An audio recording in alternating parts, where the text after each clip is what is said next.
არის პოდკასტი რემონტის ამბები. ჩემი სტუმარი კი მომხმარებელთან კომუნიკაციის მენეჯერი ნიკა გიგაურია. ნიკა, როგორ ხარ? კარგად, შენ როგორ ხარ? ამ დამახლელი სამუშაო დღის მერე მაინც კარგად. მაინც კარგად კი. ხნედ.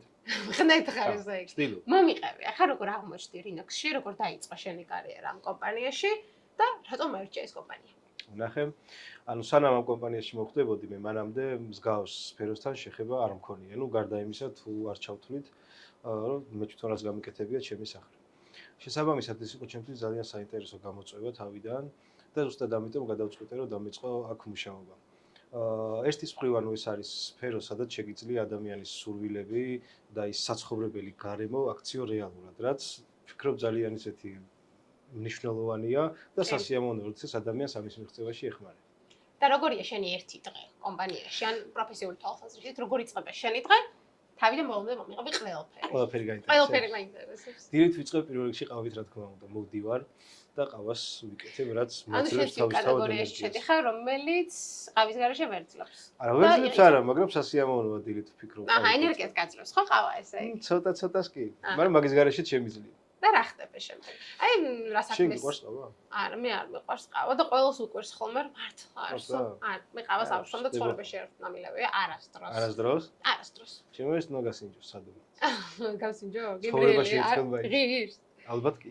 ეხა შენ მითხარე, რას მოიცავს შენი პროფესია და შენი ერთი დღე, ესე ვთქვათ, პროფესიული ჭრილით. ჩემი ერთი დღე და ზოგადად ჩემი პროფესია ამ კომპანიაში მოიცავს ჩვენს მომხმარებლებთან ურთიერთობას. ნუ რა თქმა უნდა, ეს არის როგორც სოციალურ ქსელში, ასევე პირადი ურთიერთობები, სატელეფონო ზარები და სხვა. ნუ ძირითადად ვეკონტაქტები რა თქმა უნდა დამკვეთებს და პოტენციურ დამკვეთებს, ვიგებ მათ საჭიროებებს და ვცდილობ შევთავაზო მათზე მორგებული მომსახურება. ჩვენი მხრიდან. აჰა, და გახსენდება ისეთი დიალოგი დამკვეთთან ან მომხმარებელთან, რომელიც დაგამახსოვრდა, ცოტა ღიმილით მოგვარა, ან თუნდაც უარყოფითად დაგამახსოვრდა ან დადებითად. აი, რამე დიალოგი ხო არ გახსენდება? კი, ვეცდები, მოვიფიქრო. ნუ დიალოგი არ მახსენდება, თუმცა იყო ერთი ესეთი შემთხვევა, როდესაც დაგვიკავშირდა დამკვეთი. ეს იყო დაახლოებით შუა ზაფხული. და ნუ თავის შვილები უნდა წაეყვანა დასასვენებლად და შემდეგმა ჩამოსულიყვნენ, დაბრუნებულიყვნენ ქალაქში და უნდა რომ სკოლაში რომ მივიდოდნენ, ანუ მაგ პერიოდში უკვე სახლი ყოფილიყო გარემონტებული. და ანუ თავარი გამოწვევა ამისი იყო ის, რომ გქონდა ძალიან მცირე დრო და უნდა მოგვესწრო ამ პატარა მონაკვეთში. და როდესაც ამას ვიხსენებ ამ გამოწვევას, ასე ვთქვათ, ამ პატარა გამოწვევას, ასე ვიტყოდი, ყოველთვის კარგად მახსენდება, რადგან ბავშვები მივიდნენ რა სკოლაში, რომ მოვასწარეთ იმ მოკლე მონაკვეთში, რომ გავიკეთებინა ის შეგვესრულებინა, რაც იდეაში იყო დამკვეთის მოთხოვნა. სხვა შემოსაკუთრებით დარჩა. ნუ მივიდნენ ბავშვები სკოლაში. აჰა, მშვენიერი. იცი რა მაინტერესებს, რატომ Rinox-ი? აი, მოგვიყევი, როდის დაარსდა? საიდან წამოვიდა? Rinox დაარსდა 2016 წელს, უკვე 9 წელია რაც ოპერირებს ქართულ ბაზარზე. ვფიქრობ Rinox-ი რატომ დაირჩიოს დამკვეთმა, რომ გითხრათ, ანუ ეს არის რამდენიმე ფაქტორი შემიძლია გამოვყოთ, თუნდაც სანდოობის მხრივ, ეფექტურობის მხრივ, კი ბატონო უპირატესობებში ჩამოთვლი, მოქნილობის მხრივ და გამჭვირვალობის მხრივ და ანუ შემიძლია ინდივიდუალურად თითოეულ მათგანზე 1-2 სიტყვით გითხრათ რა. ანუ გამჭვირვალობა გულისხმობს იმას, რომ დამკვეთმა სრულიად იცის, რაში იხდის თანხას, კი. სრულიად გამჭვირვალეა ყველაფერი და მარტივად შეუძლია თვითონ ადევნოს თვალყური, რაში იხარჯება მის მიერ, ასე ვთქვათ, გადახდილი თანხა. გარდა ამისა, რაც შეეხება მოქნილობას, ანუ ვართ ძალიან მოქნილები, იქიდან გამომდინარე, რომ ვცდილობთ თითოეულ მომხმარებელს მივუდგეთ ინდივიდუალურად, ანუ ეს სტანდარტული შეთავაზება არ გვაქვს, რომელიც არის რაღაც ფიქსირებული და არ იცვლება. ანუ ძალიან მოქნილები ვართ ამ ნაწილში და თითოეულად თუნდაც ეხლა რომ გავიხსენოთ ჩემი მოყოლილი ამბავი, ანუ რაღაც მოკლე მონაკვეთში შევძლებთ რომ გავიკეთებინა რაღაც ელემენტარული. ნუ იმ შემთხვევაში ძალიან მნიშვნელოვანი იყო. ანუ მაგას სჭირდებოდა სხვანაირი მიდგომა, ცოტა სხვანაირი გადაწყობა პროცესების, თუმცა ნუ მოვახერხეთ ესეც. შესაბამისად, ანუ საკმაოდ მოქნილები ვართ და თითოეულ მომხმარებელს ვუდგებით ინდივიდუალურად. ჩაგეძიებენ ეკამ. აი, ახსენე, დრო დამკვეთს უნდა და ესე ვთქვათ, მალე მორჩენილიყო ეს პროცესი. ნუ არავის არ უხარია, ხა გაწელელი რემონტი, ხო? არავის არ უხარია. ანუ ამ კომპანიას ესე ვთქვათ და შეგიძლიათ, რომ მოკლე დროში მომხმარებლის სასიკეთოდ, ესე ვთქვათ, მორჩათ ამ კი, საქმიანობას, ხო? ოღონდ ნახე, ჩვენი არ არის მაინც და მაინც რომ მოკლე დროში გავაკეთოთ. ყველა შემთხვევაში ვცდილობთ რომ ხარისხი ვადა იყოს აუცილებლად. გონივრული, რა თქმა უნდა. თავისთავად. ვადა იყოს გონივრული და რაღაც 2 კვირაში და 3 კვირაში არ ვაკეთებ მსგავს პროექტებს.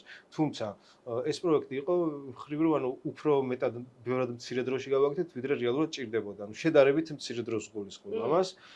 თუმცა რა თქმა უნდა ხარისხი იყო მნიშვნელოვანი და ეს შევინარჩუნეთ. ზუსტად მაგიტომ ახსენე რომ რაღაც ნაწილობრივი გადაწყობა იყო საჭირო იმ შემთხვევაში და რაღაც დენ გადავუხვიეთ რომ ეს გავაკეთებ. აი ცი რა მაინტერესებს, შეგეძლია მითხრა რინოქსი, რას თავაზობს პოტენციურ დამკვეთს, რისი შეთავაზება შეგვიძლია, რის გაკეთება შეუძლია კომპანიას და დაახლოებით რო ამიხსნა რას იღებს მომხმარებელი თქვენგან.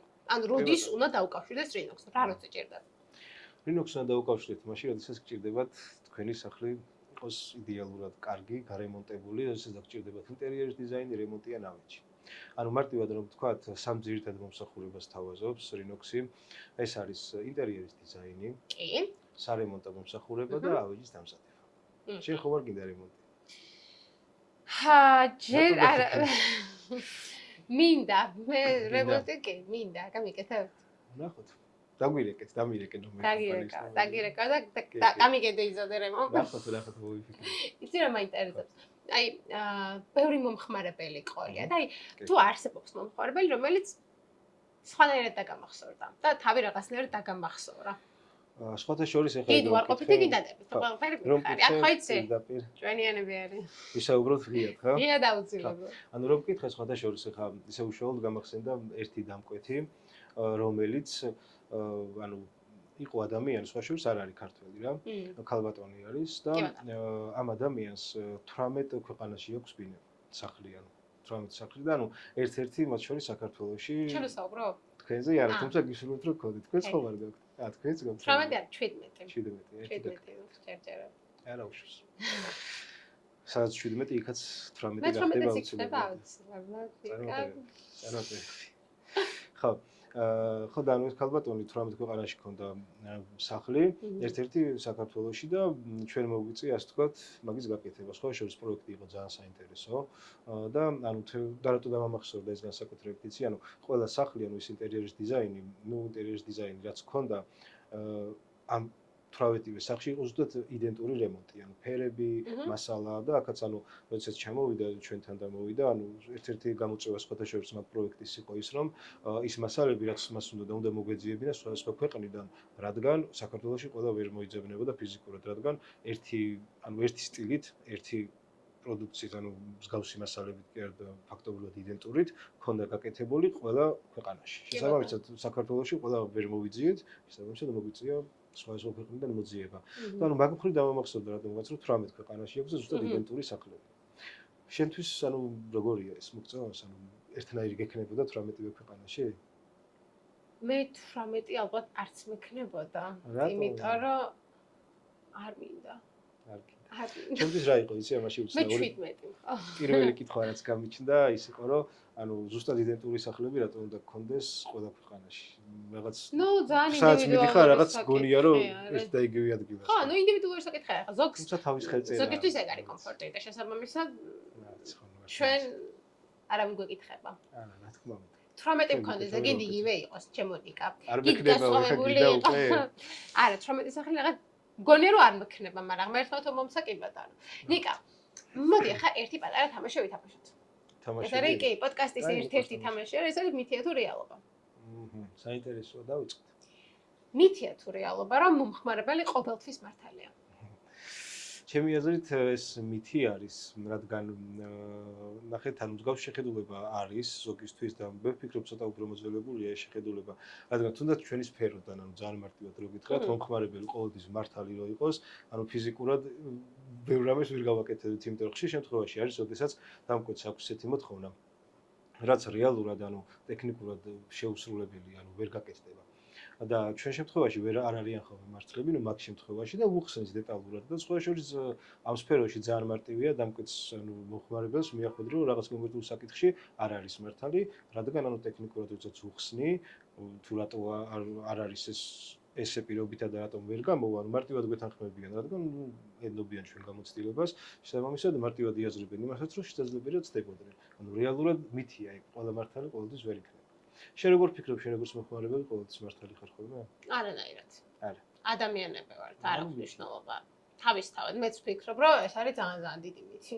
ერთ-ერთი დიდი მითია კი, რაც ოდესმე თქმულ, ვინ თქვა, აი ეგ რომ მოვიდეს და აგვიხსნას, რატო ყოველთვის მომხმარებელი მართალი. ეგ არის სრული მითი. ეგ არის სრული მითი. ნიკა, მაინტერესებს მითია თუ რეალობა, რომ მომხმარებელმა ყოველთვის იცის რა უნდა. ხო, სპეციალურად ძალიან საინტერესო კითხვაა. ყოველთვის არ იცის ჩემი აზრით, ანუ ხშირ შემთხვევაში შეიძლება იცოდეს, თუმცა არის შემთხვევები, როდესაც შესაძლებელია რაღაც კონკრეტულ თან ადამიანს, ანუ რაღაც კონკრეტული შესახებ სულაც არ იცოდეს რომ უნდა, მაგრამ რეალურად უნდადეს. ანუ ხშირ შემთხვევაში ყოფილა ჩვენთან, როდესაც მოსულა დამკვეთი, რაღაც კონკრეტული პირობითად სდომებია, გადმოუცია ჩვენთვის, თუმცა ჩვენ დიზაინერებისთვის და ეს პროექტი მომზადებულა და ბევრ შემთხვევაში ანუ ვერც კი წარმოუდგენიათ ისეთი პრაქტიკული რაღაცეები ქონდათ ხოლმე გამორჩენილი. ზუსტად ეს ანუ ნიშნავს იმას, რომ შე შემთხვევაში ვეხმარების დამკვეთებს იმის გააზრებაში, რომ რაღაც კიდევ უფრო მეტად ჭირდებათ, ანუ უფრო პრაქტიკულობის კუთხით და სხვა. ანუ ყველა შემთხვევაში დამკვეთს ვერ ექნება, ვერ ეცოდინება ის თუ რა უნდა. კი ბატონო, გეთანხმებ მოყვები ყველაფერში და ბოლო მითია თუ რეალობა მაინტერესებს. მითია თუ რეალობა, რომ მომხმარებელი გადაწყვეტილებას მხოლოდ ღირებულების მიხედვით იღებს. საინტერესო კითხვაა, ეგეც ვფიქრობ ესეც მითი მგონია, ძალიან ბევრი მითი გამოგვივიდა და გამოდის რომ რეალობა არც არაფერი თქვია, თუმცა მაინც მგონია რომ მითია, ნახე რატო ხშირ შემთხვევაში ანუ მხოლოდ ფასი რა თქმა უნდა არ განსაზღვრავს ყველაფერს, ერთი ეს არის და მეორე კიდე მნიშვნელოვანია ის რა ღირებულების სანაცვლოდ რას ვიღებთ. შესაძლოა რაღაც კონკრეტული ბევრად უფრო ძვირი იყოს რაღაც ერთთან მიმართებაში, თუმცა რეალურად ბევრად უფრო მეც ვიღებდით ამ ძვირის გადახდაში და მე რო ჩავუფიქრდი ადამიანი, ანუ შეიძლება რომ პირიქით, ანუ ეს ძვირიანი რეალურად უფრო იაფიცაა. იმიტომ რომ ბევრად მეც გვთავაზობს ამ რაღაც კონკრეტული მომსახურებით, ანუ პროდუქციით ვიღებთ ბევრად მეც, ვიდრე იმიაფიანისგან. სამომავლოდ მგონია რომ მითია და მარტო ფასით გადაწყვეტილებას არ იღებს, ნუ არავინ არა ზოგი ალბათ იღებს, არიან სხვა შორის ეგეთი ადამიანები, ჩვენც პირდაპირ. ყველანაირი კატეგორია არის. კი. ანუ პირდაპირ დაურეკავთ ჩემთან, ანუ უწერიათ და უბრალოდ ფასი რაყვის, ანუ რემონტი რაყვის პირდაპირ მაგას გეკითხებიან და ნუ რაღაც კონკრეტულს ეთყვი, რაც წინასწარ და რას პასუხობ ხოლმე? რო გეკითხებ ადამიანი რა ღირს რემონტი? რა პასუხი გაქვს მაგაზე? იცით რა არის, ანუ ხშირ შემთხვევაში ყველას ვეუბნები იმას, რომ ანუ ესე უბრალოდ მარტივად რა ღირს რემონტი ვერ ეთყვი ადამიანს, რადგან ძალიან ბევრი ფაქტორი განსაზღვრავს მაგას, ანუ პირდაპირ მოდის ადამიანი გეკითხება რა ღირს რემონტი, ანუ არ გეუბნება რამდენი კვადრატი აქვს კარკასი როგორია, ანუ თეთრია, მწვანეა, შავია. იგივე ადამიანს კითხავ მანქანა რა ღირს? ხო, ანუ მანქანა რა ღირს? არა, მანქანა რა ღირს? არა, კონკრეტულად მანქანა რა ღირს პროსტა როცა. ხო, რა მანქანა გინდა? ხო, რა მანქანა რა ღირს? შეიძლება კი. მანქანა? რავი, მანქანა ღირს 200-დან რავი მილიონამდე. ანუ რეინჯი ყავს. კი, აქაც ეგრეა, გააჩნია კარკას, რემონტის ტიპს გააჩნია. ანუ ძირითად შემთხვევაში როცა მეკითხებიან მაგას, პასუხობ, ანუ ვცდილობ შეიძლება მეტი ინფორმაცია მივიღო, რომ საორიენტაციო ღირებულება უთხრა. ჩემო ნიკა. ჩვენმა წინა სტუმარმა დაგვიტოვა შეთან ერთი კითხვა. სათხარ პირველ რიგში ვიგუნე მითხრა, სათხარ თუ არა? კი, ალბათ, რავი, სადაც ამენი ახაც. აინტერესებს უფრო სწორად ჩვენ წინა სტუმარს და მეც მაინტერესებს აუცილებლად და მაყურებელსაც აინტერესებს რომ არა ეს პოზიცია და რომ არა ეს კომპანია, რა პოზიციაზე იმუშავებდი და რომელ კომპანიაში. ან ოცნებებში რა წავიდეთ აღონდა ხა. არა, ოცნებებში არა, ზოგადად ნახე ჩემთვის ერთ-ერთი საინტერესო სფერო სხვათა შორის არის ავტოსფერო, შენ კარგად ახსენე ავტომობილები. ალბათ მსგავს სფეროში ვიქნებოდი, ანუ ავტომობილების გაფრთხილ. აი, ოცნებებში თუ წავალ რომელიმე კარგი ბრენდის, ანუ კარგი ბრენდის პირობითად აუდი იყოს კარგი. რომელია შენ ყველაზე კარგი ბრენდი? ჩემთვის აუდი. ხო, შენ ძალიან არ ვიცი, სხვა შორის გამიჩვენა. აუდი არის საუკეთესო. საუკეთესო? კი, ჩემთვის კი. საინტერესო. მე არ ყავს, მაგრამ ვისი აუდი იცი? ვისი აუდი? აუდი მარტოები არ არის. ჩემი აუდი. ხო, აი ნახე, სიამოვნებით ავტოსფეროში ვიქნებოდი და რამე ერთ-ერთ წარმატებულ დიდ კომპანიაში ვიმუშავებდი. შენ რა კითხავს დაუსვამ? ბავშვობაში თუ წავალ ასტროლოგი კი არა და ასტრონავტი ვიქნები. მიხეილ ზაგარალა? არა, ნიკა ზაგარალა. არა. როგორ? კირჩხები. შენ როგორ რეაქცია ქონდა შენ ახლა? მე ვარ ყველაზე კარგი ზოდიაკო. მე მაინტერესებს, შენ რა კითხვას დაუტოვებდი ჩვენ შემდეგ სტუმარს. ჩვენი შემდეგი სტუმარი ვინ არის, არ ვიცით? არა, უბრალოდ უნდა დასვა კითხვა. უბრალოდ უნდა დასვა კითხვა. არაფერი კონკრეტული არ უნდა იყოს და არაფერი პირადული, უბრალოდ უნდა დასვა კითხვა. კი ბატონო. ჩვენს კომპანიაში ყველაზე მეტად რას გამოარჩევდა? რა მოსწონს? რა ყველაზე მოსწონს მეტად ჩვენს Renox-ში? კომპანიაში, თუ აქვს ჩვენ კომპანიასთან შეხება? რა მოსწონს ჩვენს კომპანიაში, რას გამოარჩევდა განსაკუთრებით? შვენიერი. ძალიან დიდი მადლობა. უღრმესი მადლობა, რომ შენი გამოცდილება და ცოდნა გაგვიზიარე. ძალიან დიდი მადლობა, რომ მოხვედი, იყავი ჩემი სტუმარი, ჩემი პოდკასტის სტუმარი. მიყვარს ჩემი პოდკასტი. და ახლა დაგემშვიდობები რა, ვიცი. კარგად. კარგად. შევხვდებით. ახლა თქვენ გემშვიდობებით და აუცილებლად შევხვდებით ერთმანეთს მომავალ პოდკასტზე. ნახვამდის.